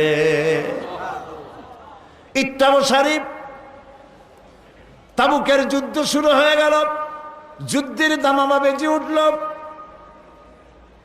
নবী করিম সাল্লাল্লাহু আলাইহি ওয়াসাল্লাম সাহাবায়ে কেরামদের কাছে, সাহাবায়ে কেরামের কাছে চাঁদা চাইলেন। রোমানদের বিরুদ্ধে যুদ্ধ হবে, যার কাছে যা আছে নিয়ে আসো। সবাই দিতে লাগলো, সোনা দিল, দানা দিল, অস্ত্র দিল, টাকা দিল, পয়সা দিল, সব নবীজির সামনে স্তূপ হয়ে গেছে। নবীজিকে ওপাশ থেকে দেখা যায় না। আল্লাহর নবী বললেন, তোমরা তো সবাই দিলে, কিন্তু আবু বকর কোথায়? তারে তো দেখি না। হযরতে আবু বকর রাদিয়াল্লাহু তাআলা আনহু একটি খুঁটির আড়ালে দাঁড়ানো ছিলেন, সেখান থেকে তিনি বেরিয়ে আসলেন। হাতে একটা ছোট্ট টোপলা ছিল, তিনি তা ধরিয়ে দিলেন নবীর হাতে। নবীজি টোপলাটার মুখ ছেড়ে যখন ঢাললেন, দেখা গেল তার থেকে বেরিয়ে এসছে কয়েক কেজি গম আর কিছু দিরহাম। হযরতে নবী করিম সাল্লাল্লাহু আলাইহি ওয়াসাল্লাম হযরত আবু বকরের চেহারার দিকে তাকিয়ে দেখেন, হযরত আবু বকরের চোখ থেকে পানি পড়ে দাড়ি মোবারক ভিজে ভিজে পড়ছে। নবীজি প্রশ্ন করলেন, আবু বকর? হযরত নবীজি সমস্ত সাহাবীদের দিকে তাকায় বললেন, ও আমার সাহাবীরা, রোমানদের বিরুদ্ধে লড়াই করার জন্য তোমরা যত যা কিছু আজ সাহায্য করেছো সকল সাহায্যের চাইতে আবু বকরের দান আল্লাহর কাছে বেশি মর্যাদা হয়ে গেছে। তাদের ধারণা হলো তা কেমনে হলো, এত এত দিলাম। নবীজি জিজ্ঞেস করলেন, ওমর কত দিছো, বাড়ি কত? ওসমান কত দিছো, বাড়ি কত? সবাই বলল এত এত দিছি, বাড়ি এত এত আছে। সবশেষে নবীজি হযরত আবু বকর রাদিয়াল্লাহু তাআলা আনহুকে প্রশ্ন করলেন, আবু বকর তুমি কত দিয়েছো আর বাড়ি কত আছে? হযরত আবু বকর রাদিয়াল্লাহু তাআলা আনহু বললেন, ইয়া রাসূলুল্লাহি, আবু বকরের ঘরে জাগতিক সম্পদ বলতে যা বুঝায় সব এনে নবীজির কদম মোবারকে হাজির করে দিয়েছি। আমি আবু বকরের ঘরে আল্লাহ এবং রাসূল ছাড়া কোনো জিনিস আর এখন বাকি নাই। নবীজি 30,000 সৈন্য নিয়ে আগালেন জিহাদের জন্য। প্রতিমধ্যে হযরতে আব্দুল্লাহ নবীজির সামনে এসে দাঁড়ালেন, বললেন, ইয়া রাসূলুল্লাহ, আমি আমার নজরে তাকায় দেখলাম সাহাবায়ে কেরাম যার কাছে যা ছিল সব আপনার পায়ের উপরে, আপনার কদম মোবারকে উৎসর্গ করেছে। আমার কিছু নাই, এই যুদ্ধে কিছুই দিতে পারলাম না। আমি শুধু দোয়া চাই, হে রাসূল, আমার সবচাইতে প্রিয় জীবনটা যেন এই জিহাদে আমি দান করে দিতে পারি। প্রিয় ভাইয়েরা আমার, নবীজি বললেন একটা গাছের ছাল নিয়ে আস। একটা গাছের ছাল আনা হলো। নবীজি গাছের ছালটা নিয়ে হযরত আব্দুল্লাহ হাতে বেঁধে দিয়া বললেন, রব্বুল আলামিন, আমি আব্দুল্লাহর রক্তকে কাফেরদের জন্য হারাম বানাইয়া দিলাম। হযরত আব্দুল্লাহ বলেন, ইয়া রাসূলুল্লাহ, আমি চাইলাম শহীদ হওয়ার জন্য, আর আপনি আমার রক্ত কাফেরদের জন্য হারাম করে দিলেন। নবীজি বললেন, আব্দুল্লাহ, এখন যদি তোমার মত জ্বরেও হয় শহীদি মৌত হয়ে যাবে। নবী করিম সাল্লাল্লাহু আলাইহি সাল্লাম রোমানদের সাথে লড়াই করার জন্য চলে গেলেন তাবুকে। রোমান সৈন্যরা যখন শুনেছে যে আল্লাহর নবী নিজে আসতেছেন আর তার সাথে রয়েছে 30,000 সৈন্য, 2 লক্ষ কাফের সৈন্য সমানে পালাইছে উল্টা দিকে, জিহাদের ময়দানে আর আসে নাই। রাসূলুল্লাহ তাবুকে পৌঁছে গেলেন। 20 দিন এখানে তিনি অপেক্ষা করলেন। একদিন নবীজির কানে খবর এলো, কেউ এসে খবর দিলেন, ইয়া রাসূলুল্লাহ, আপনি যে আব্দুল্লাহকে মহব্বত করেছিলেন, গাছের ছাল পরায় দিয়েছিলেন, সেই আব্দুল্লাহ কয়েকদিন জ্বরে ভুগে এই গত রাত্রে ইন্তেকাল করেছেন। নবীজি বললেন, তাকে দাফনের ব্যবস্থা করো। কাফন পরানো হলো, দাফনের ব্যবস্থা করা হলো। কবরের ভিতরে একজন নামলেন আর 2 জন বহন করে নিয়ে এলো লাশ। একজনে একটা বাতি ধরায় রাখলো, রাতের বেলায় টিম টিম করে বাতি জ্বলে। যিনি কবরে নেমেছেন তিনি বলছেন, তোমরা যে লাশ বহন করে আনতেছো, এই লাশের প্রতি তোমাদের ভাইয়ের প্রতি আদব করো, যত্ন করো, সম্মান করে নিয়ে এসো, আদবের সাথে নামাও। যিনি কবরের ভেতরে বসে এই লাশ ধরলেন তিনি আর কেউ নয়, বিশ্বনবী মুহাম্মদুর রাসূলুল্লাহ সাল্লাল্লাহু আলাইহি সাল্লাম নিজে কবরে দাঁড়ায়া লাশ নামাইয়া দিলেন। যারা লাশ বহন করে আনলেন তারা ছিলেন হযরত আবু বকর, হযরত ওমর রাদিয়াল্লাহু তাআলা আনহুমা। যিনি বাতি ধরিয়ে রাখছিলেন তিনি হযরত বেলাল। নবী করিম সাল্লাল্লাহু আলাইহি সাল্লাম নিজ হাতে আব্দুল্লাহকে শোয়াই দিয়া কবরের উপরে সে মাটি দিয়ে নবীজি 2 হাত আল্লাহর দরবারে উঁচু করে বলেন, রব্বুল আলামিন, এই কবরের মধ্যে আব্দুল্লাহকে শোয়াই দিলাম। আজকের সন্ধ্যা পর্যন্ত আমি তোমার রাসূল আব্দুল্লাহর উপরে রাজি ছিলাম, আল্লাহ তুমি আব্দুল্লাহর উপরে রাজি আর খুশি হয়ে যাও। হযরত আব্দুল্লাহ ইবনে মাসউদ রাদিয়াল্লাহু তাআলা আনহু সেখানে দাঁড়ানো ছিলেন। তিনি বলতেছিলেন, আহারে, আজ যদি আব্দুল্লাহর লাশ না হয়ে আমার লাশ হইতো, আমার ভাগ্যটা খুলে যেত। প্রিয় ভাইয়েরা আমার, যারা আল্লাহর দ্বীনের জন্য জীবন দিলেন তারা যুবক ছিলেন। এই যুবকেরা আল্লাহর দ্বীন প্রতিষ্ঠার জন্য স্ত্রীর মায়া ভুলে গিয়েছে, মায়ের মায়া ভুলে গেছে, বাপ মায়ের মায়া ভুলে গেছেন। কোরআন প্রতিষ্ঠার জন্য জান মাল সকল কিছুকে উৎসর্গ করে তারা ময়দানে নেমেছেন। এই রক্তের উপরে ইসলামের পতাকাকে আল্লাহ উড্ডীন করে দিয়ে মদিনায় আল্লাহ দ্বীন প্রতিষ্ঠা করে দিয়েছিলেন। আর যদি পৃথিবীর দ্বিতীয় বৃহত্তম মুসলিম দেশ, এই দেশে যদি আমরা কোরআনের পতাকাকে উড্ডীন করতে চাই, তাহলে যুবকদেরকে ময়দানে আগায় আসতে হবে, যুবকদেরকে এগিয়ে আসতে হবে।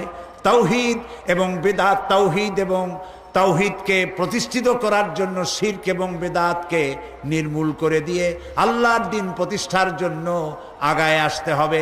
তাহলে আশা করা যায় পৃথিবীতে এই গোটা বিশ্বের ভিতরে দ্বিতীয় বৃহত্তম মুসলিম দেশ, এদেশে আল্লাহর কালেমার পতাকা একদিন উড়বেই উড়বে ইনশাআল্লাহ। আমরা কি সেই আল্লাহর দ্বীনের পতাকা, কোরআনের পতাকা আমাদের দেশে উঠুক, এটা কি আমরা চাই? বলেন, এটা কি আমরা চাই? প্রিয় ভাই সব, কোরআনের আইন প্রতিষ্ঠার জন্য শুধু ওয়াজ শুনলে হবে না, আন্দোলনের শরীক হতে হবে। রাজি আছেন আপনারা? কোরআন প্রতিষ্ঠার আন্দোলনে শরীক হতে হবে। কোরআন যারা প্রতিষ্ঠা করতে চায় তাদের সাথে শরীক হতে হবে। অনেকে বলে যে এত দল, আমরা কোন দিকে যাব? বলেন এরকম, ইসলামের অনেকগুলি দল, আমরা কোন দিকে যাব? এরা খুব চালাক মানুষ। এত দল, তাতে আপনার দরকার কি? আপনার যখন অসুখ হয় তখন ডাক্তারের কাছে যান, রুগী আপনার অসুখ দেখাইতে। এ কথা তো বলেন না যে এত ডাক্তার চট্টগ্রাম শহরে, গিন্নার চোটে কোনো ডাক্তারের কাছে যায়নি। এটা আপনারা বলেন নাকি? কেস হয়েছে, মামলা হবে, এই মামলার জন্য উকিল ধরতে হবে। এখন আপনি দেখেন এত উকিল, কাজে কোনো উকিলের কাছে যাব না, এরকম কোনো পাগলে করে নাকি? দল অনেক আছে, তাতে কি হয়েছে? সেই দলের সাথী আপনারা হন। আপনাকে বেছে নিতে হবে ভালো উকিলকে, আপনাকে বাঁচতে হবে যে ভালো ডাক্তারকে, আন্দোলন খুঁজতে হবে কোন আন্দোলনে, কোন দলে গেলে পরে আপনার কোরআনের রাজ বাংলাদেশে কায়েম হতে পারে, সেটা আপনাকে বেছে নিতে হবে। দল তো অনেকগুলি তৈরি হয়ে গেছে। প্রিয় ভাই সব, ইসলামী আন্দোলন যারা এই দেশে করে, যারা জান দিল, রক্ত দিল, জীবন দিয়েছে, এবং যারা প্রমাণ করতে পেরেছে যে দেশ আমরা হাতে পেলে দেশ চালাইতে পারি, প্রমাণ পাইছেন না আপনারা ইতিমধ্যে? বলেন, পেয়েছেন না? তাহলে ইসলাম প্রতিষ্ঠা যারা করে সেই আন্দোলনে শরীক হতে হবে।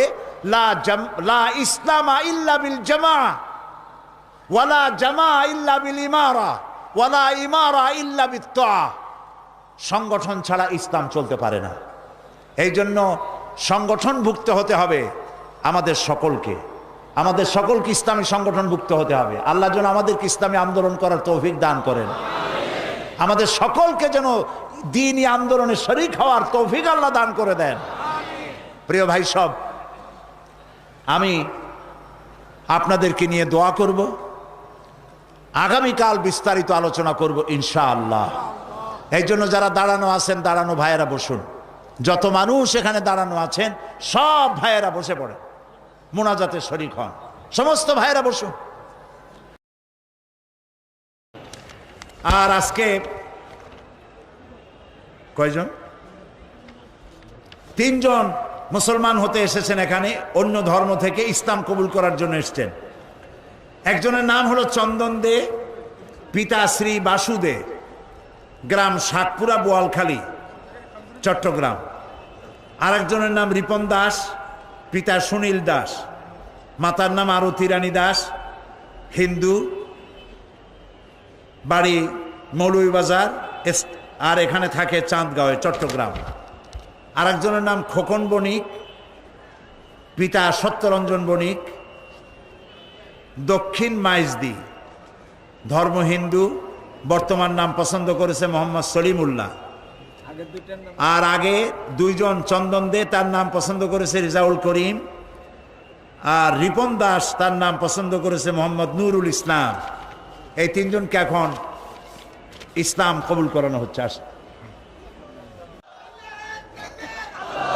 লা ইলাহা ইল্লাল্লাহু মুহাম্মাদুর রাসূলুল্লাহ। আল্লাহ ছাড়া কোনো ইলাহ নাই, মাবুদ নাই, মুহাম্মদ সাল্লাল্লাহু আলাইহি ওয়াসাল্লাম আল্লাহর প্রেরিত রাসূল। আশহাদু আন লা ইলাহা ইল্লাল্লাহু ওয়াহদাহু লা শারীকা লাহু ওয়া আশহাদু আন্না মুহাম্মাদান আবদুহু ওয়া রাসূলুহু।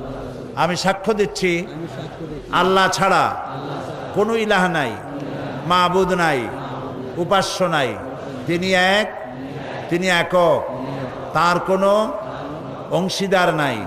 আমি আরো সাক্ষ্য দিচ্ছি মুহাম্মদ সাল্লাল্লাহু আলাইহি ওয়াসাল্লাম আল্লাহর বান্দা এবং তার প্রেরিত রাসূল। আসসালামু আলাইকুম। আপনাদেরকে সালাম দিচ্ছে, সালামের জবাব দেন।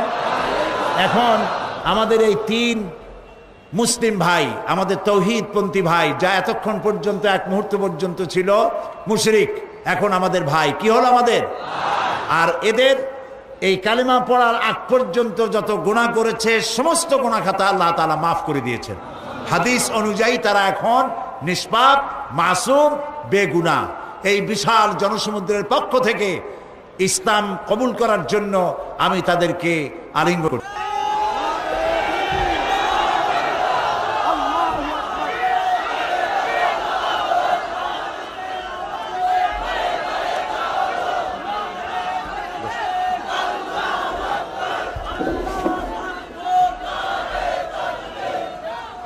প্রিয় ভাই সব, আপনাদের খেদমতে এখন মোনাজাত করা হবে, মোনাজাতের পর আজান হবে, বা জামাত এশার নামাজ পড়া হবে।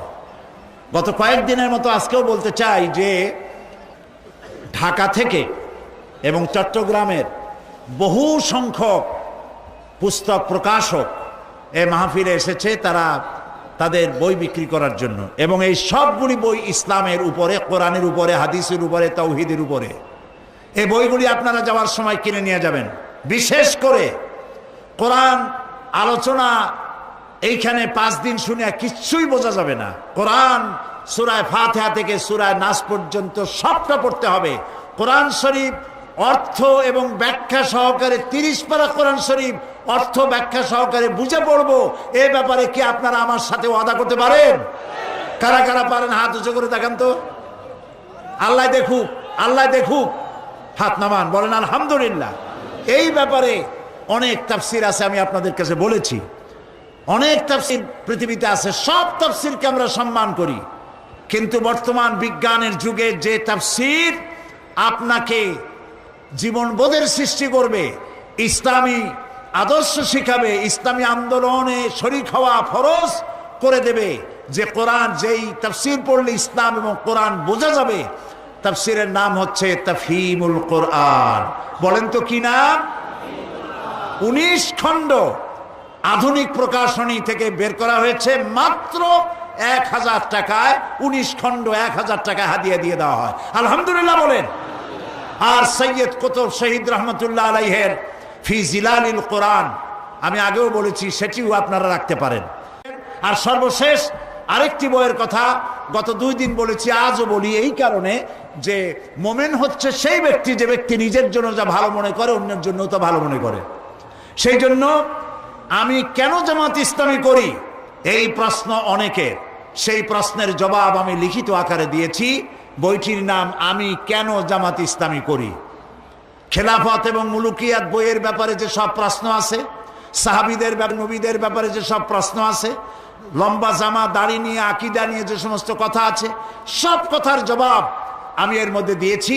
আর আমি কেন এই দল করি সেটির প্রশ্নের জবাব যারা জামাত ইসলামী করেন তারাও নেবেন, আর যারা জামাত ইসলামী করেন না তারাও এর জবাব পাওয়ার জন্য বইটি সংগ্রহ করতে পারেন। সম্পূর্ণ অফসেটে ছাপা, 100 টাকা করে হাদিয়ায় তারা বিক্রি করছে। সব বুক স্টলে পাবেন আমি কেন জামাত ইসলামী করি। বইটি নেওয়ার জন্য সকলকে অনুরোধ রইল। আল্লাহুম্মা আমিন।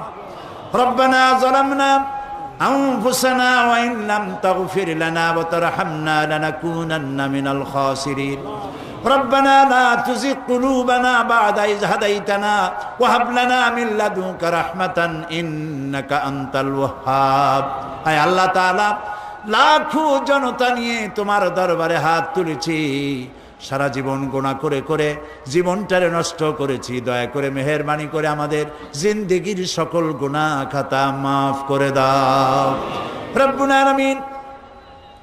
আমাদের মধ্য থেকে আমাদের মা বাপ যাদের দুনিয়া থেকে বিদায় হয়ে গেছে, কবরগুলিকে জান্নাতের টুকরায় পরিণত করে দাও। রব্বির হামহুমা কামা রব্বায়ানি সগীরা। সবাই পড়েন রব্বির হামহুমা কামা রব্বায়ানি সগীরা। হে আল্লাহ তাআলা, আমাদের দাদা দাদি নানা নানি আত্মীয় স্বজন যারা মারা গেছে প্রত্যেকের রুহের পরে সওয়াব পৌঁছায় দাও রব্বুল আলামিন। আজকের জুমার রাত দোয়া কবুলের রাত। হে আল্লাহ তাআলা, আজকে তোমার দরবারে আরজি পেশ করি, তাম পৃথিবীতে মুসলমানেরা আজ বড়ই নির্যাতিত। ইরাকের মুসলমানেরা নিজের দেশে আজ পরবাসী হয়ে গেছে। কাফের সৈন্যরা ঘর তল্লাশি নাম করে ইরাকের পবিত্র মেয়ে লোকদের গায়ে হাত দিতেছে। আল্লাহ তাআলা, তারা মসজিদ ধ্বংস করেছে, সভ্যতা বিনাশ করেছে, মুসলমানদেরকে পাখির মতো গুলি করে করে মারতেছে। আল্লাহ তাআলা, জালেমদের শক্তি শেষ করে দাও। আল্লাহুম্মা ইয়া মুনজিলাল কিতাব ওয়া মুজরিয়াস সাহাব সারিয়াল হিসাব ওয়া হাজিমিল আহজাব আল্লাহুম্মা ইহজিমহুম ওয়া জালজিলহুম ওয়ানসুরনা আলাইহিম। আল্লাহুম্মা ইজ্জিল ইসলামা ওয়াল মুসলিমিন।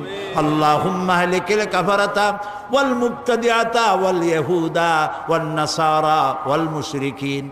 اللهم شتت شملهم اللهم مزق جمعهم اللهم دمر ديارهم اللهم خرب بنيانهم। আল্লাহ তাআলা, কাফেরদের পায়ের তলার মাটি তুমি খসায় দাও। বিশ্বব্যাপী কাফেরদের ঐক্যের মধ্যে ফাটল ধরিয়ে দাও। মুসলমানদের ঐক্যকে আল্লাহ দয়া করে মজবুত করে দাও রব্বুল আলামিন। প্যালেস্টাইনের মুসলমানদের দৃশ্য যখন দেখি, কামানের গোলার মোকাবেলা করতেছে কচি কচি বাচ্চা ছেলেরা ইট আর পাথর দিয়া। আল্লাহ রাব্বুল আলামিন, তুমি দয়া করে প্যালেস্টাইনের মুসলমানদের হাতে ফিলিস্তিন উঠায়া দাও। কাশ্মীরের নির্যাতিত মুসলমানদেরকে ভারতের কাফের মুশরিক সরকার আর সেনাবাহিনীর হাত থেকে কাশ্মীরকে চিরকালের জন্য মুসলমানদের হাতে আল্লাহ তুলে দাও। আল্লাহ তাআলা, বসনিয়া, চেচনিয়া, আলজেরিয়া, দুনিয়ায় যত জায়গায় মুসলমানেরা বিপদগ্রস্ত, স্বাধীনতাকামী মুসলমানদের হাতে তাদের দেশ উঠাইয়া দাও রব্বুল আলামিন। এই মাহফিলে লোকেরা বহু আশা করে আসে, কোরআনের বরকতে দোয়া কবুল হবে এই নিয়ত করে। আল্লাহ তাআলা, যারা যেই নিয়ত করে আসে নেক নিয়ত আল্লাহ তুমি দয়া করে পুরা করে দিও। আল্লাহ তাআলা, তোমার গোলাম মাওলানা শামসুদ্দিন সাহেব, আল্লাহ তাআলা তুমি দয়া করে তাকে হায়াতে তাইয়্যিবা সেহাতে কুল্লিয়া দাও। আল্লাহ তাআলা, তিনি বলেছেন এই মাহফিলের খরচ এখনো অর্ধেকও তাদের হাতে আসে নাই। আল্লাহ তাআলা, তুমি দয়া করে তোমার বান্দাদের দিল খুলে দাও। আল্লাহ তাআলা, সকলে যেন প্রাণ খুলে এই মাহফিলে সাহায্য করতে পারে, যাতে ঋণগ্রস্ত তারা না থাকে। আল্লাহ তৌফিক তুমি দিয়ে দাও রব্বুল আলামিন। তার সাথী সঙ্গী সমাজ কল্যাণ পরিষদে যারা আছেন সকলের আল্লাহ তুমি রহম করো রব্বুল আলামিন।